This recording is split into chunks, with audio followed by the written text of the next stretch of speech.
بسم اللہ الرحمن الرحیم۔ السلام علیکم ورحمۃ اللہ وبرکاتہ۔ میں ہوں محمد صادق اور آپ دیکھ رہے ہیں صادق ٹی وی یوٹیوب چینل۔ یہود کے 3 خصوصی جرائم اللہ رب العزت نے سورہ آل عمران میں بیان فرمائے ہیں، جن کا ذکر ہم یہاں پہ کریں گے۔ اللہ رب العزت کا ارشاد ہے، ان الذین یکفرون بآیات اللہ وَيَقْتُلُونَ النَّبِيِّينَ بِغَيْرِ حَقٍّ وَيَقْتُلُونَ الَّذِينَ يَأْمُرُونَ بِالْقِسْطِ مِنَ النَّاسِ فَبَشِّرْهُم بِعَذَابٍ أَلِيمٍ أُولَٰئِكَ الَّذِينَ حَبِطَتْ أَعْمَالُهُمْ فِي الدُّنْيَا وَالْآخِرَةِ وَمَا لَهُم مِّن نَّاصِرِينَ۔ آیت کا جو ترجمہ بنتا ہے وہ یہ ہے کہ جو لوگ انکار کرتے ہیں اللہ کے حکموں کا اور قتل کرتے ہیں پیغمبروں کو ناحق، اور قتل کرتے ہیں ان کو جو حکم کرتے ہیں انصاف کرنے کا لوگوں میں سے، سو خوشخبری سنا دیجیے ان کو عذاب دردناک کی، یہی ہیں جن کی محنت ضائع ہوئی دنیا میں اور آخرت میں، اور کوئی نہیں ان کا مددگار۔ اس آیت سے یہود کے بعض اعمال بد سے پردہ اٹھایا گیا ہے اور انہیں انجام بد سے آگاہ کیا گیا ہے۔ آیت کریمہ میں یہود کے 3 جرم خصوصی طور پر گنوائے گئے ہیں۔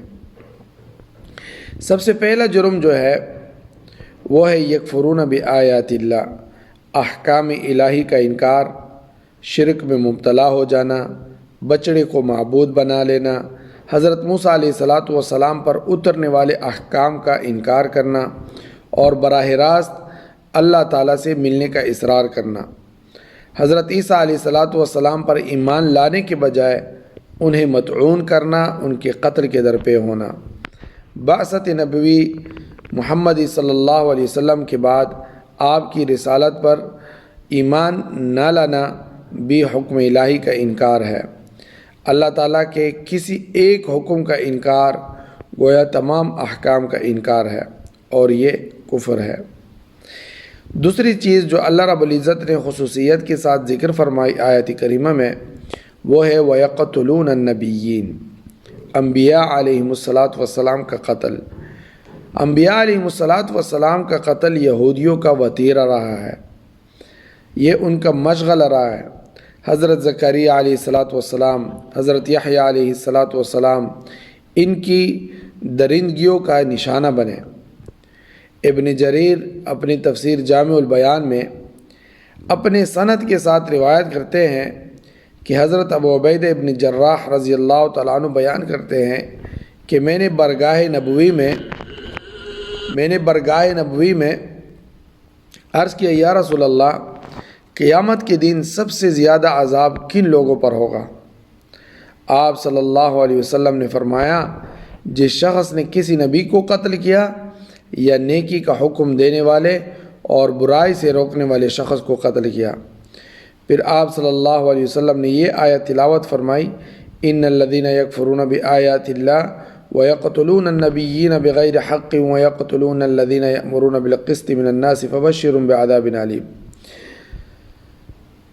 پھر آپ صلی اللہ علیہ وسلم نے فرمایا، اے ابو عبیدہ، بنی اسرائیل نے دن کے پہلے وقت میں 43 انبیاء کرام علیہم السلام کو قتل کیا، پھر 112 عبادت گزار علماء اقامت حق کے لیے کھڑے ہوئے، انہوں نے ان کو نیکی کا حکم دیا اور برائی سے روکا۔ بنی اسرائیل نے دن کے آخری حصے میں ان کو بھی قتل کر دیا۔ ان یہودیوں نے حضور اکرم صلی اللہ علیہ وسلم کو برحق قتل کرنے کی کوشش کی۔ مدینہ کے یہودی قبیلے بنو نذیر نے آپ صلی اللہ علیہ وسلم پر دیوار سے بڑا پتھر گرا کر شہید کرنے کا منصوبہ بنایا اور کوشش کی، جس کی اطلاع نبی کریم صلی اللہ علیہ وسلم کو پہلے سے مل گئی، اور وہاں سے اٹھ کر نبی کریم صلی اللہ علیہ وسلم تشریف لے گئے۔ غزوہ خیبر میں ایک یہودی عورت نے آپ صلی اللہ علیہ وسلم کو زہر آلود گوشت کھلایا، جسے آپ صلی اللہ علیہ وسلم نے فوراً اگل دیا، لیکن اس کا اثر آپ صلی اللہ علیہ وسلم نے آخری وقت تک محسوس کیا۔ چنانچہ حضرت عائشہ رضی اللہ تعالیٰ عنہ بیان فرماتی ہیں جس مرض میں آپ صلی اللہ علیہ وسلم انتقال فرما گئے اس میں آپ صلی اللہ علیہ وسلم نے فرمایا ہے عائشہ میں ہمیشہ سے اس کھانے کے درد کو محسوس کرتا چلا آ رہا ہوں جو خیبر میں کھایا تھا اور اب اس زہر سے میرے دل کی رگ کٹنے کا وقت قریب آ چکا ہے۔ یعنی نبی کریم صلی اللہ علیہ وسلم نے آخری وقت میں بھی اس کو محسوس فرمایا اور فرمایا کہ اسی وجہ سے جو ہے میرے دل کی رگ کٹے جا رہا ہے اس زہر کی وجہ سے۔ یہ بخاری کی روایت ہے۔ انبیاء علیہ الصلوۃ والسلام کو قتل کرنا یا ان کے قتل کی خواہش رکھنا یا اسے درست سمجھنا کفر ہے۔ انبیاء کا قتل ناحق ہی ہوتا ہے کیونکہ وہ معصوم ہوتے ہیں، لیکن اللہ تعالیٰ نے یہودیوں کی قباحت اور بدبختی کو نمایاں کرنے کے لیے قتل انبیاء علیہ الصلوۃ والسلام کے ساتھ بغیر حق یعنی ناحق کا لفظ بھی لے آیا ہے کہ وہ بالکل ناحق معصوم لوگوں کو قتل کرنا یہ ان کا وتیرہ رہا۔ تیسری چیز جو اللہ رب العزت نے یہود کی جرائم میں سے خصوصی طور پر بیان فرمائی ہے وہ یہ ہے وَيَقْتُلُونَ الَّذِينَ يَأْمُرُونَ بِالْقِسْطِ مِنَ النَّاسِ کہ نیکی کا حکم دینے والے برائی سے روکنے والے کو بھی قتل کرنا۔ یہودیوں کا تیسرا جرم کہ قوم کے جو واعظان تھے جو واعظ کرتے تھے ان کو بھی قتل کرتے تھے۔ نیکی کا کوئی بھی حکم ان کو دیتا وہ ان کو قتل کرتے۔ نیکی کا حکم دینے والوں کو قتل کرنا کفر تو نہیں، گناہ کبیرہ ہے کہ کوئی نیکی کا حکم جو ہے دے رہا ہے اور آپ اس کو قتل کریں، یہ گناہ کبیرہ ہے۔ البتہ یہ قتل اگر دین سے دشمنی کی وجہ سے ہو تو پھر اس کے کفر میں جو ہے کوئی شک و شبہ باقی نہیں رہتا۔ یأمرون بالقسط کا مطلب یہ ہے کہ واعظان قوم جو قوم کی نصیحت گزار بندے تھے، علماء دین کا جرم محض یہ تھا کہ وہ انصاف کا حکم دیتے تھے۔ انصاف عقیدے اور عمل دونوں سے تعلق رکھتا ہے۔ عقیدے میں انصاف یہ ہے کہ انسان شرک سے بچیں، عمل میں انصاف یہ ہے کہ خالق و مخلوق کے حقوق پامال نہ کریں۔ لہٰذا واعظان قوم کے انصاف کا حکم مذکورہ جو صورتیں تمام ہوئی اس میں شامل ہے۔ اچھا، اس سے یہ بھی معلوم ہو گیا کہ سابقہ امتوں میں پہلی امتوں میں بھی امر بالمعروف اور نہی عن المنکر واجب تھا۔ اس زمانے کے یہودیوں کو اور نبی کریم صلی اللہ علیہ وسلم کے زمانے کے یہودیوں کو مخاطب کرنے کی حکمت کیا ہے؟ یہود کے جتنے بھی یہ جرائم گنوائے گئے، خصوصاً یہ 3 جرائم، انبیاء علیہ الصلوۃ والسلام کا قتل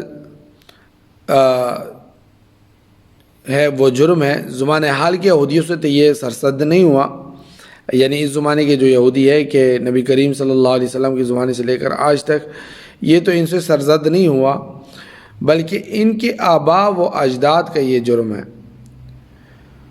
موجودہ یہودیوں کو خطاب کر کے اس کی سزا سے ڈرانے کی کیا حکمت ہے پھر کہ اللہ تعالیٰ ان کو ڈرا رہا ہے؟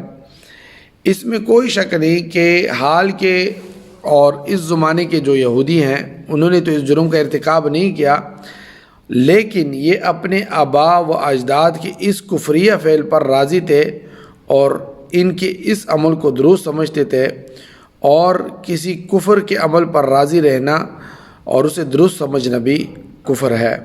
تو اس وجہ سے اس زمانے کے اور امت محمدیہ کے جو یہودی ہیں اس میں رہنے والے، ان کو بھی اس دردناک عذاب سے ڈرایا گیا ہے اور ان کو دھمکایا گیا ہے۔ اللہ تعالی ہمیں یہودیوں کے شرانگیزی سے اور ان کے فتنے اور فساد سے اللہ تعالی محفوظ رکھے، اور خصوصاً اسلام اور مسلمانوں کی حفاظت فرمائے۔ یقیناً یہودی جو ہے انتہائی شرانگیز قوم ہے، اور یہ جہاں پہ بھی رہے ہیں انہوں نے اپنا شر اور فتنہ پلایا ہے۔ اللہ تعالی ہمیں محفوظ فرمائے۔ وآخر دعوانا ان الحمد للہ رب العالمین۔ دوستو، صادق ٹی وی کو سبسکرائب کرنا مت بھولیے، ویڈیو کو لائک کریں، شیئر کریں اور کمنٹ سیکشن میں اپنے رائے کا اظہار ضرور کریں۔